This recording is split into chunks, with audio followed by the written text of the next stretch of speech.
In the early evening of August 28, 2003, 83-year-old Eric Hingston was sitting up in bed trying to catch his breath in the small village of Plimpton in the southwest of England. Eric's 81-year-old wife, Audrey, fluffed up a pillow behind him to make sure he was as comfortable as possible. She kissed her husband on the cheek, walked across the small upstairs bedroom, and opened up the window. A cool summer breeze blew in, and Eric instantly seemed to relax. For the past 3 years, Eric had been dealing with a series of health issues. He could only walk short distances with the help of 2 canes, he had heart problems, and he had a catheter. But despite these health issues, his wife, Audrey, had worked hard to give Eric as active a life as possible. And for years, together, they had managed to do just that. But recently, Eric had also begun to suffer from severe asthma, and so he struggled to breathe a lot of the time. He had tried different medicines and treatments, but sitting upright in his bed with the window open seemed to be the only thing that brought him any relief. Audrey turned from the window and looked back at her husband on the bed, and she smiled. She could see his breathing had started to slow down, and he had a calm look on his face now. Eric gave a little smile back to his wife, but it was obviously forced. He hated that he was stuck in bed so much of the time lately. It was just not how he'd imagined his life playing out. And a big reason for that was because Eric had spent the early part of his life in peak physical condition, facing dangers that most people couldn't even imagine. When he was a young man, he joined the Royal Air Force, and he had become a highly decorated World War II pilot who flew covert missions into occupied France. After leaving the military, he no longer risked his life on a regular basis, but he still pushed himself to work hard all the time and to accomplish any goals he set for himself. Eric got married to his first wife, they started a family, and he opened and ran a very successful neighborhood butcher shop that was located below the house where he still lived. And so for decades, Eric had been a highly respected war hero, business owner, and beloved member of the community. But now, he just felt like a burden. Eric's second wife, Audrey, sat down in a chair near the bed and took his hand. The two of them had gotten married later in life, when they were in their 60s, after both of their first spouses had passed away. Audrey knew Eric hated the situation he was in now, but she reminded him that they had shared almost 20 wonderful years together, and she wouldn't trade that for anything. Audrey asked Eric if he needed any more help, but he just said he just wanted to know how the butcher shop was doing. Audrey shook her head and sighed. One of Eric's sons now ran the family business, and he ran it well, but Eric just could never quite let the shop go.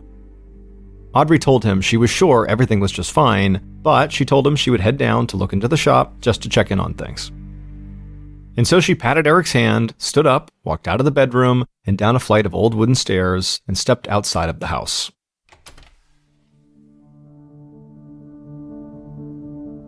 The street where Audrey and Eric lived in the suburban village of Plimpton had barely changed in decades. The butcher shop was connected to the house, but it had its own entrance, and right next door was a popular old neighborhood pub. Stone houses lined the little neighborhood, and Audrey could see the spires of St. Mary's Church, which dated back to the 1300s, rising up in the distance. Audrey walked just a few feet to the entrance of the butcher shop. A bell rang above the door as she stepped inside, and right away she saw Eric's son, James, standing behind the counter and slicing into a piece of meat for a customer. James waved at Audrey, and she walked over, and the two spoke for a few minutes. Eric's children and Audrey's own children had been adults when the couple first got together, so Audrey hadn't played any part in raising Eric's kids.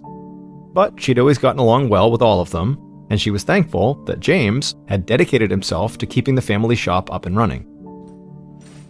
A few more customers walked in, and so Audrey said she didn't want to get in the way of business, so she said goodbye to James and walked back outside.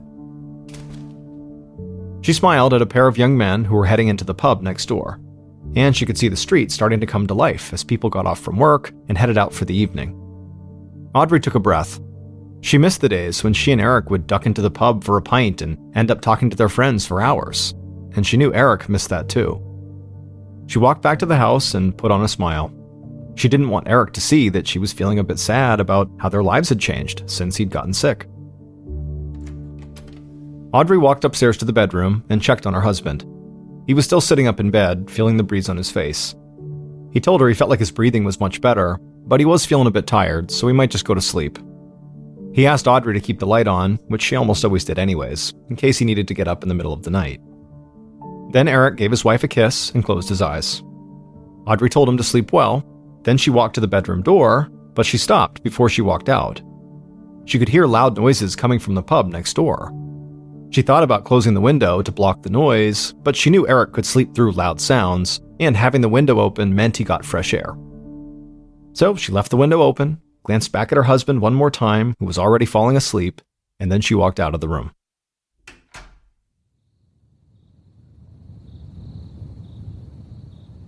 At 3:45 a.m. on the following day, August 29th, so several hours after Eric had gone to sleep, Audrey was back in his bedroom, but this time she just stood there in the doorway, trembling. She looked at the open window and then down at the floor, and she felt confused and scared. She slowly walked across the room, picked up the phone on the bedside table, and took a deep breath. With her hands shaking, she dialed 999, the emergency number in the United Kingdom.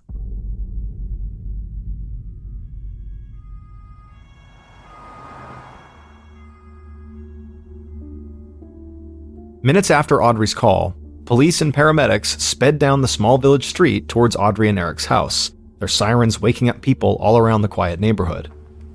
Detective Inspector Tony Carney of the Devon and Cornwall Police parked on the street and followed several paramedics to Audrey and Eric's front door. Carney knocked on the door, and within seconds, Audrey answered. The sight of this small, frail-looking older woman in her bathrobe hit Carney hard. She looked terrified, and when Carney introduced himself to her, he could tell she was confused and struggling to put words together.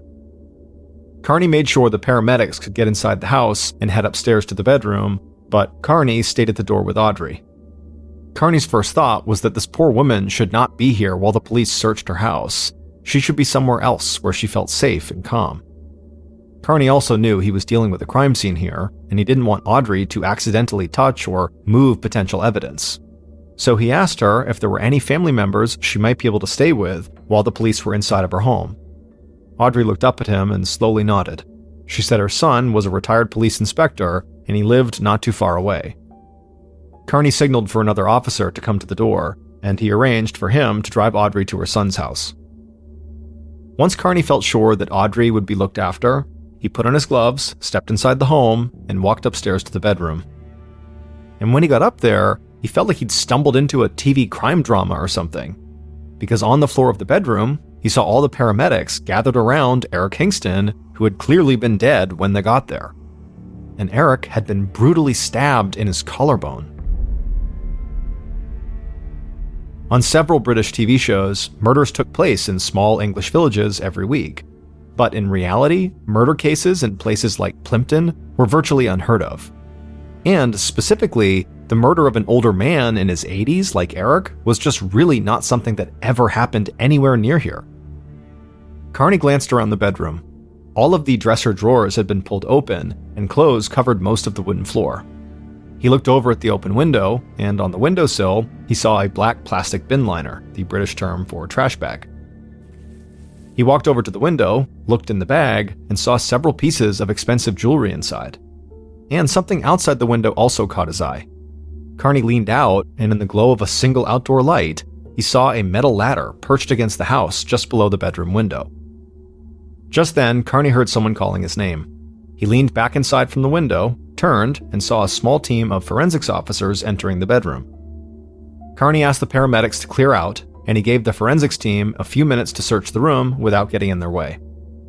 And soon, it was pretty clear that all the investigators and first responders believed the same thing. This had to have been a robbery gone bad. Someone must have climbed up the ladder into the bedroom, stolen some jewelry, and then Eric must have woken up, tried to stop them, so they killed him. But if that was the case, Carney wondered why the thief had left the jewelry behind. Did they just panic? Or did Audrey catch them in the act? The thief killed Eric, but maybe they just couldn't bring themselves to kill a woman who probably looked a lot like their grandmother. The forensics team continued their work in the bedroom, and Carney headed back downstairs and outside. Police officers had cordoned off the house with crime scene tape, and the neighbors had come out of their homes and had started to ask questions. Carney had worked cases in a number of other small villages, and he knew that even residents with the best intentions could end up slowing down an investigation. News about crimes in these small towns, especially a violent crime, spread fast and led to wild rumors and speculation and misinformation. And people would start calling the police, claiming they saw dangerous criminals on every street corner and in every pub. Carney walked back to his car and called into the station. He said he wanted a mobile command unit set up near the house, and he wanted officers on site whose sole purpose would be to answer questions from the community and provide as much transparency as possible. After that, Carney walked away from his car and informed the officers outside that they would have help soon. But before Carney could go back into the house, he saw another uniformed officer leading a middle-aged man towards him. The man looked almost as dazed as Audrey had. The man introduced himself as the victim's son, James, and he said he ran the family butcher shop connected to the house. A friend who lived nearby had called him to tell him what was going on, and James said he had spoken to the uniformed officer, so he already knew his dad was dead. Carney eyed James and then looked over at the shop. He wondered if it was too much of a coincidence that James worked at a butcher shop, presumably with knives, and his father was the murder victim who had been stabbed to death. James told Carney he still needed to call the rest of his family to let them know what had happened. Carney said he understood, however, before he left, he wanted to know if anyone who worked at the butcher shop, or anyone who might have worked there in the past, could possibly have had a grudge against his father. James shook his head and said no. He said police could talk to anyone who had ever worked for his dad, or anyone in the neighborhood for that matter, and they would all say they loved Eric, like family. Carney said how sorry he was again, and then told James he would follow up when he needed to, and then Carney walked back inside the house. Up in the bedroom, Carney found the forensics team combing over every inch of the floor and also bagging jewelry and clothing as potential evidence. One of the officers told Carney that they had pulled blood samples from Eric's body, but they hadn't found that much blood on the floors or the walls. They believed the stab wound had been deep enough to puncture Eric's lung and kill him, but it hadn't actually caused a lot of bleeding. The forensics officer said the puncture spot on Eric's body was deeper than it was wide, which most likely meant the blade was very, very sharp. The officer also said that they still had not found the murder weapon or any usable fingerprints in the room or outside of the window, but they would keep on looking. Carney hoped the team would eventually find usable prints, but he thought he might not even need them, because he believed there was a good chance Audrey had interrupted the robbery and gotten a good look at her husband's killer.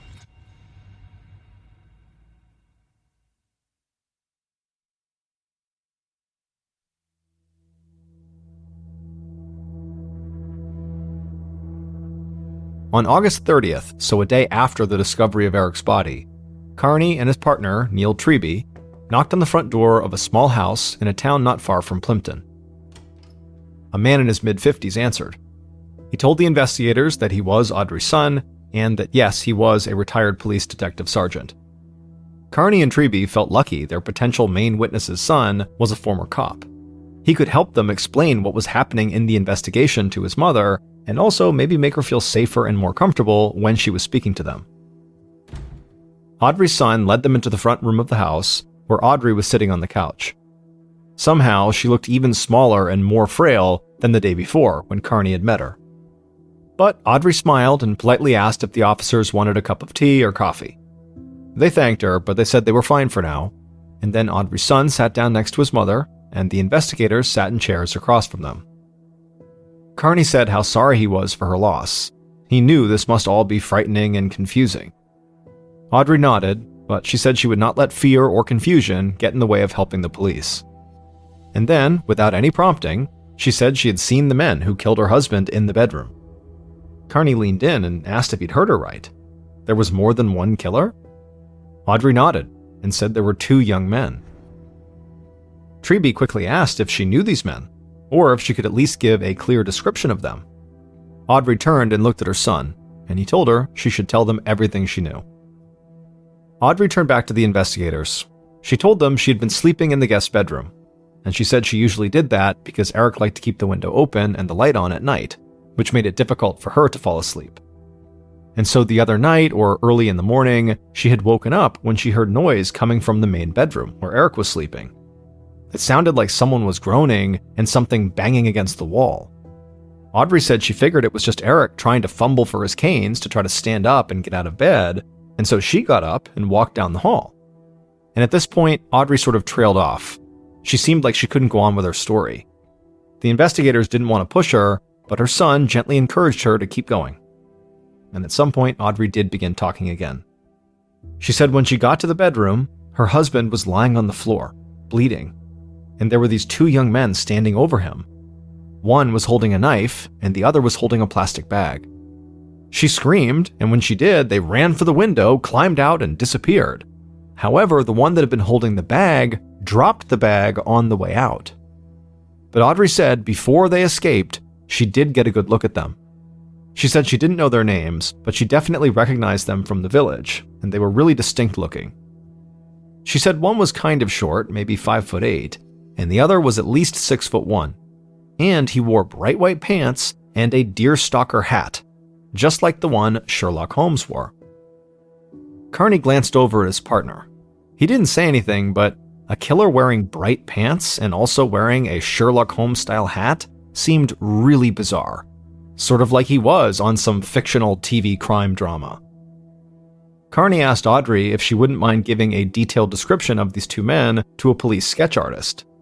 He also said that he didn't want to pressure her, but if she was willing to go on TV and speak directly to the public about what these men looked like, it could be helpful. Audrey turned and spoke to her son for a few moments, and then after that, she turned back to the investigators and nodded her head.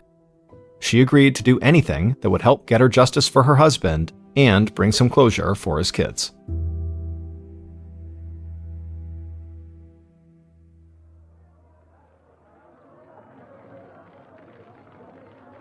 On September 4th, so 5 days after Eric's murder, Inspectors Carney and Treby stood next to Audrey in a large conference room filled with newspaper and television reporters. Police had already started to circulate the drawings of the suspects around town. But Plimpton was just one of several small villages that surrounded the much larger city of Plymouth, so the investigators believed getting the description out on television was key to reaching more people across the entire area. The investigators also believed if people just saw Audrey telling her tragic story, they might be more willing to help. Carney conveyed the basics of the case to the press, and then he introduced Audrey. She stood there for a second in silence, just staring out at the cameras pointed directly at her. She tried to keep her composure, and she spent a minute looking at some notes she had written down. Finally, in a soft voice, she thanked the community for all the love and support they had shown her and her family in the wake of this tragedy, and then she gave a detailed description of the two men she believed killed her husband. Afterward, Audrey stopped and looked down at the piece of paper shaking in her hands. She swallowed and closed her eyes, trying to fight back tears. After a few seconds, she opened her eyes, looked right into one of the cameras, and said very dramatically that there was no need for these men to have done this to Eric. Even if he had tried to fight them off, he was no threat to these two young men. They could have just pushed him aside and left with whatever they wanted. They didn't have to kill him. This press conference sparked an even bigger outpouring of sympathy for Audrey and the family, but it also led to a level of tension and fear that was totally foreign inside of Plimpton. People were now too scared to go out at night, and shopkeepers considered closing their doors early just in case these two murderous young men were out stalking their next victim. However, within just a few days, Audrey's press conference would prove to have been the right decision. On an afternoon in early September, Carney and Treby were working together in Carney's office when a uniformed police officer opened the door. He told them that two men had come to the station saying they needed to speak to the investigators who were handling the Eric Hingston murder case, because they said they were the men that Audrey had identified as being the killers. Inspectors Carney and Treby rushed through the station, and they found these two young men standing with several officers. And they did look exactly like the two young men Audrey had described. The inspectors felt a huge rush because it was like the solution to their case had just fallen right into their laps. Carney and Treby brought the two young men into an interview room, and Carney asked them flat out if they had come to turn themselves in for Eric's murder. But both young men immediately just shook their heads and said no. The taller of the two men said they'd seen Audrey's press conference, and they immediately knew she was describing them. But they had nothing to do with her husband's murder. Treby said if they knew immediately that they were the men Audrey was talking about, why had they waited several days to come in? The young men looked at each other for a second, and then the tall one kept talking for both of them. He said they were scared. Not only did they match Audrey's description, but they also thought people in the village would decide they were guilty right away no matter what they said because they happened to live in a bail hostel in town. A bail hostel was a place where people who had been charged for crimes but had been released on bail could live if they didn't have a permanent residence of their own. Essentially, a bail hostel allowed law enforcement to know where they could find these people if they needed to until their case went to trial. Carney and Treby exchanged a look.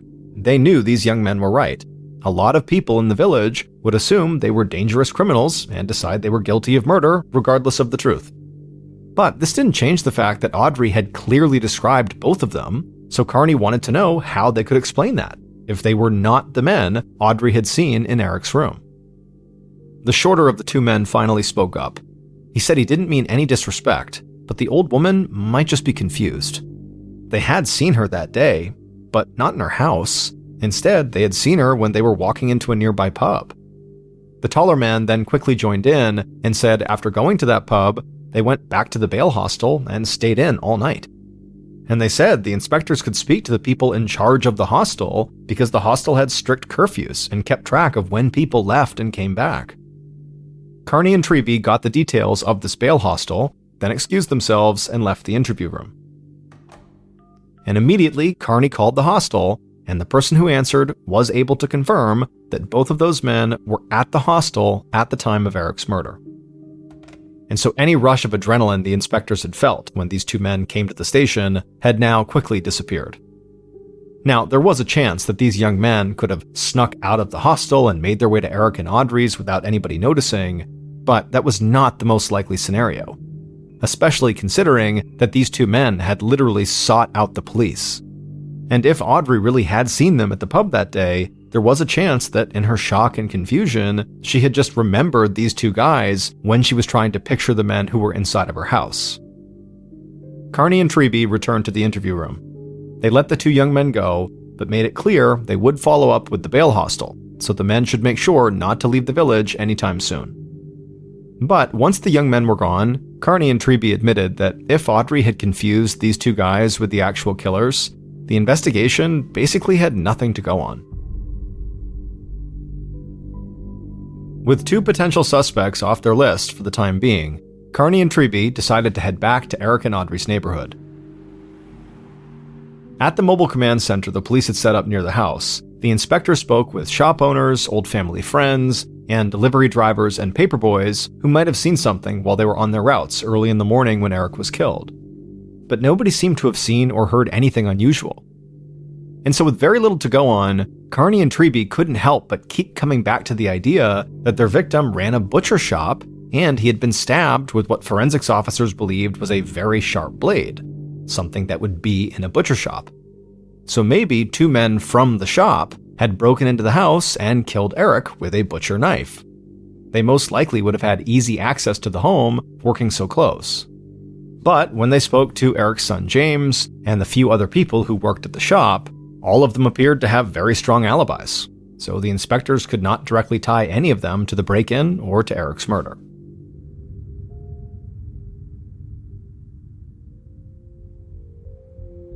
On September 11th, 2 weeks after the murder, Carney and Treby started to feel like the case was already slipping away from them. Their interactions in the community had not yielded any new evidence. Forensics officers had returned to the house, but still had not found any usable prints, and test results from the blood samples taken from Eric's body and the bedroom floor only matched Eric. And to make things even more bleak for the investigation, several people connected to the bail hostel had now officially corroborated the young men's alibi. So it seemed like the killer in the bright white pants with the Sherlock Holmes hat was really just a product of Audrey's fear and confusion. That day, while Carney and Treby continued to look for anything they might have missed in their case files, they suddenly got a call from a police officer in a nearby town. They put the call on speakerphone, and they could both tell right away that this officer sounded upset. He said he had been dispatched to Audrey's son's house because Audrey had attempted suicide by overdosing on pills. The officer said that paramedics had gotten Audrey to the hospital fast enough to save her life. But he also said he had found a suicide note on site, and the note read, "Please catch the terrible people who ruined my life. I cannot live without Eric." As soon as Carney and Treby hung up, a sense of guilt hit both of them. They knew their investigation had not really been going on that long, but the fact that they still had not found the killers had clearly taken a toll on Audrey. Carney and Treby left the station and headed right to the hospital to check on Audrey in person. When they arrived, they learned that Audrey was okay, however, for now, she just needed to rest and recover on her own.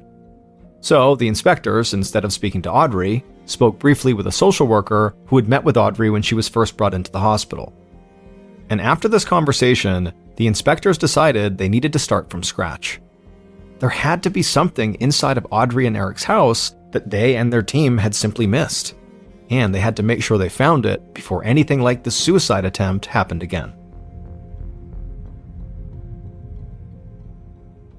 Not long after this hospital visit, Carney and Treby led their investigative team back to Audrey and Eric's house. And this time, they wanted to recreate the robbery and murder as best as they could, hoping this might lead to hidden fingerprints or some new idea about what could have happened. They started by having 2 police officers place the ladder outside against the house, scale it, and then try to climb into the bedroom window. And what they discovered is because of the way the window was designed and where it was situated in the house, it meant that somebody would have to awkwardly stretch up from the ladder, grab onto a small piece of cement, and pull themselves up and over the windowsill and into the bedroom. This proved to be so difficult that even the youngest, most fit cop on the team couldn't do it. And so the only other option for the killers, assuming they were using this ladder, would have been to use the ladder to climb onto the roof of the house and then scale down from the roof and sort of swing themselves into the bedroom. And this scenario, much like the first one, required a lot of strength and to some degree a level of fearlessness because the risk of falling was quite high. And even with all that, it still would have been really hard to pull off. So police wondered if maybe the killers had somehow practiced this maneuver beforehand. After the investigative team tried several more times to run through various ladder scenarios, they headed back inside the house to do another complete search. Now, Carney and Treby had no idea if during this search they would find anything new. The house had already been searched on 3 separate occasions. But they still encouraged their team to literally look everywhere in this house, even in places where it didn't even seem possible that a clue could turn up. And after another lengthy search, when Carney and Treby had both become convinced that they were going to come up short again, they heard an officer shouting their names from the kitchen. Carney and Treby ran through the house. In the kitchen, they saw an officer standing by an open drawer with his back to them. Carney asked what was going on, and the officer said he'd found something that was stuck in the small space between the drawer and the counter the drawer was in. Carney and Treby just stood there with bated breath as this officer jimmied the drawer to try to free what was stuck there. And then finally, the officer got it free, and he turned around, and in a gloved hand, he showed them what was stuck. It was a knife with a red handle and a sharp 7-inch blade. It was the type of knife that would most likely be used by a chef or a butcher. That knife was immediately sent to the crime lab for testing, and when the results from those tests came back, it only confirmed what Carney and Treby already knew. This knife had cracked Eric's murder case.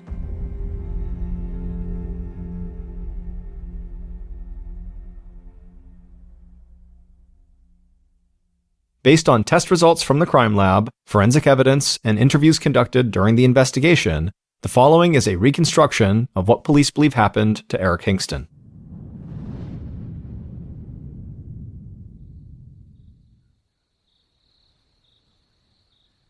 In the early morning hours of August 29, 2003, the killer dragged a tall metal ladder from Eric and Audrey's back garden to the side of the house. It was dark, except for a couple of house lights on the street, and the neighborhood was completely quiet. The killer placed the ladder against the house beneath the bedroom window, and as they placed it there, the metal of the ladder clanged against the concrete of the house, and the killer froze. They looked around nervously, but there were no signs that the noise they had just made had attracted any attention. So, after that, the killer, instead of walking up the ladder, walked around to the front door of the house and went inside. and they headed up the stairs, holding a sharp 7-inch blade in one hand and a plastic bin liner in the other. Each step they took on the staircase made the house creak, so the killer moved slowly, trying to make as little noise as possible. The killer reached the top of the stairs, walked down a short hallway, and entered the bedroom where Eric was sleeping. The light was on, and the killer saw Eric sitting up in his bed. However, he was fast asleep. The killer placed the plastic bag down on the floor, then took a breath, gripped the knife tight, and walked across the room. They stood over the side of the bed, staring down at Eric. Then they raised the knife up and slammed it down into Eric's collarbone. Eric woke up, wheezing and trying to scream. Blood began running down his shirt, and he used all of his strength to pull himself up out of bed, but as soon as he was up, he just collapsed and fell to the floor. The killer just stood there, watching Eric as his breathing got slower and more strained until Eric went still. He had died. The killer then walked to the dresser, opened up the drawers, and began tossing articles of clothing all over the floor. When they had almost emptied the dresser, they stopped, went over and grabbed their bin liner, and then walked over to a jewelry box that was sitting on the bedroom vanity, and they dumped most of the jewelry that was inside of it into the liner. The killer carried the now full bag across the room and placed it on the windowsill. Then they looked outside through the open window to make sure the ladder was still in place, and it was. Satisfied, the killer left the bedroom, went downstairs, but instead of going outside, they went into the kitchen, and they calmly hid the murder weapon in the space between a kitchen drawer and the counter. After that, the killer walked to the front room, sat down on the couch, and waited almost 2 hours before they called the police to report a robbery and a murder that had taken place inside of their own home.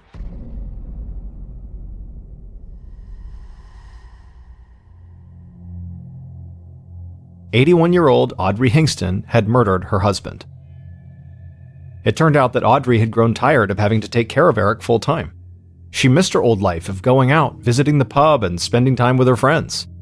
Over the years, Eric's health issues had started to make her feel completely trapped, so she came up with a plan to kill him and make it look like a robbery.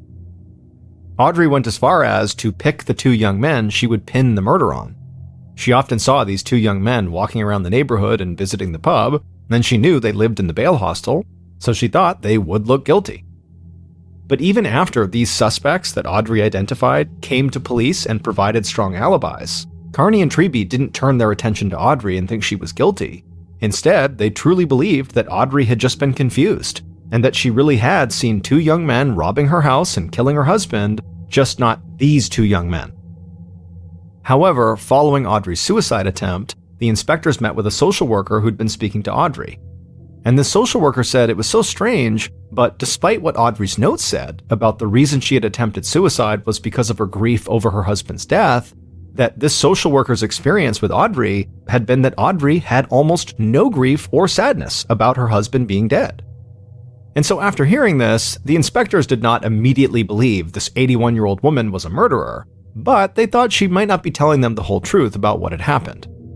And so it was at that point that they tried to recreate the break-in using the ladder outside to get a better idea of what Audrey might have witnessed, but the inspectors quickly discovered that it would have been incredibly difficult, if not downright impossible, to pull off the break-in using the ladder. So when police found the knife hidden in the kitchen, they felt confident that there had not even been a robbery at all, that nobody had used the ladder to break in, and that instead, very likely, someone close to Eric had simply entered his house through the front door and killed him. Now, at this point, the inspectors suspected that either Eric's son, James, or maybe one of the other workers at the butcher shop were the killer. However, the only DNA found on that knife discovered in the kitchen was Audrey's. The inspectors had followed up with James, and when he heard about this knife that was found in the kitchen, he was in complete shock, because he said just a week before the murder, Audrey had come into the butcher shop and asked him to sharpen that specific knife. After Carney and Treby confronted Audrey with all of this evidence, her son, who was the former policeman, was sure his mother had killed Eric, and he convinced her to confess. At the time, Audrey became one of the oldest women in British history to be jailed for murder. But because of the circumstances and her age, She actually only served 7 months in prison. After her release, she was banned from returning to Plimpton or contacting Eric's family for several years. Audrey died in 2016.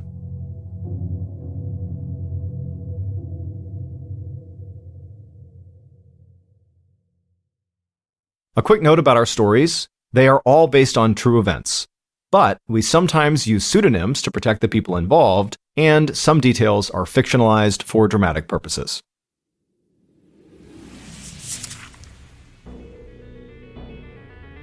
Thank you for listening to the Mr. Ballin podcast. If you enjoyed today's story and you're looking for more bone-chilling content, be sure to check out all of our studio's podcasts.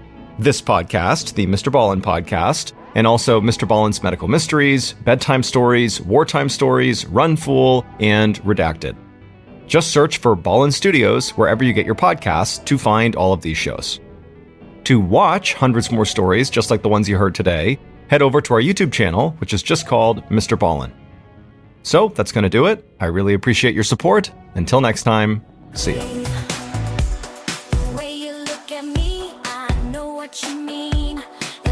Magnetic, it's all in between.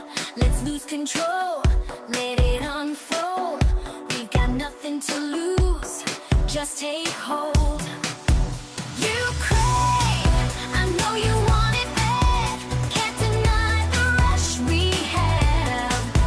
Don't play, let's make this moment last. You crave, and I feel that. Oh, I feel that.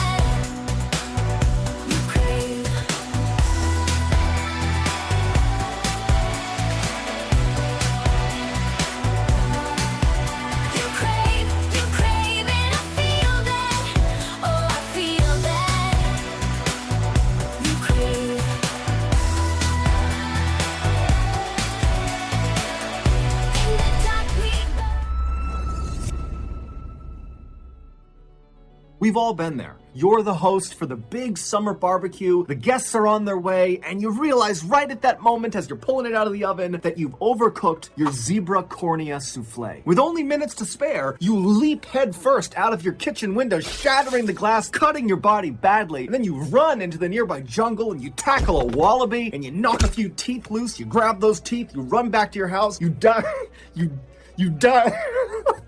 You dive back into your house head first through a different window, you cut yourself up badly again, you get inside your kitchen and you whip together a wallaby teeth salad just in time as your guests are coming in the door and right before you pass out from blood loss. Crisis averted, right? Wrong. Zebra cornea souffle and wallaby teeth salad, they're not good. But what is good is HelloFresh. HelloFresh is a meal service that delivers actually good tasting food right to your doorstep. Between menu items like cheese stuffed burgers and grilled salmon with balsamic tomatoes, you are not only going to wow your barbecue guests, but also you're going to avoid jail time for poaching wallabies and zebras, and you're going to avoid expensive medical and repair bills from all the jumping out the windows you were doing. HelloFresh recipes include pre-portioned ingredients, which means less prep time and less wasted food. HelloFresh also offers a line of kid-friendly recipes that are perfect for families that are looking to try something new as the summer winds down and we get ready for school to start up again. So, if you're ready to stop choking down zebra corneas and wallaby teeth, then you need to sign up for HelloFresh today. To do that, go to HelloFresh.com and use code MrBallin16 for 16 free meals across 7 boxes and 3 free gifts. Again, go to HelloFresh.com and use code MrBallin16 for 16 free meals across 7 boxes and 3 free gifts. Okay, back to the story.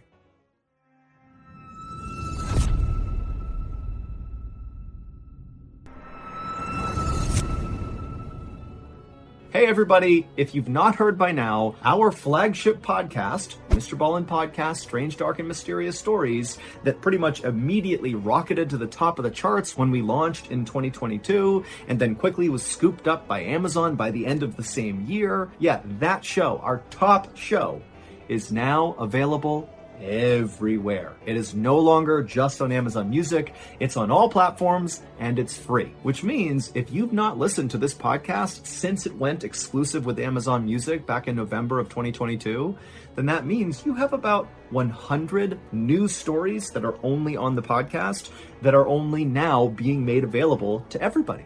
So go binge them. And if you signed up for Amazon Music just for this podcast, I love you. Thank you so much. But most importantly, there are still going to be perks for you if you continue to listen to the podcast on Amazon Music. Prime members will get to listen to the Mr. Ballin podcast 30 days earlier than everybody else, and Prime members will get to listen to the podcast on Amazon Music with no ads. But again, the Mr. Ballin podcast is now available worldwide on every podcast platform, and it's totally free. So please, if you would, go find the Mr. Ballin podcast on your choice podcast platform, whether that's Amazon Music or Spotify or Apple or whatever. Give us a follow, listen to an episode, and then please rate the podcast and leave a review. It does an enormous amount for the growth of the show. I'd really appreciate it. All right, back to the stories.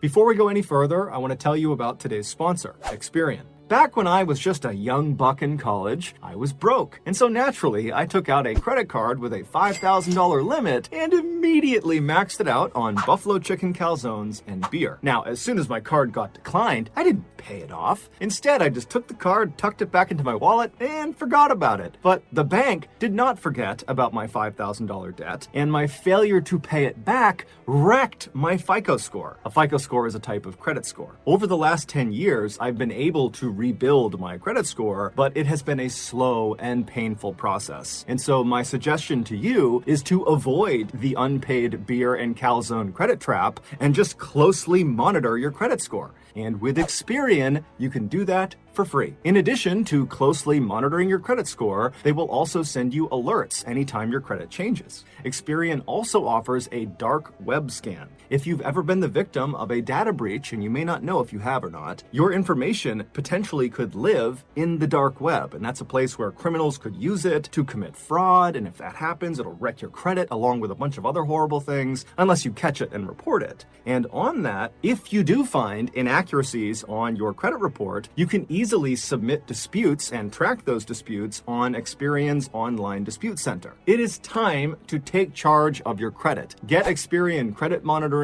alerts, your FICO score, and that dark web scan all for free. Just go to Experian.com/Mr. Ballin. Again, that's EXPERIAN.com/Mr. Ballin. Okay, back to the story. On June 8, 1989, in Pikeville, Kentucky, a young woman stood outside on the second-floor balcony of a motel room, smoking a cigarette and staring down anxiously at the parking lot below. A few minutes later, a little Ford Tempo car pulled into the lot, and the driver got out and started walking towards the first floor of the motel. When the woman saw who the driver was, she instantly flicked her cigarette and began charging down the outside stairs 2 at a time to go cut the driver off. Moments later, the young woman and the driver would be inside of that little Ford Tempo car together, speeding down a dark mountain road, screaming at each other about what the heck they were going to do now.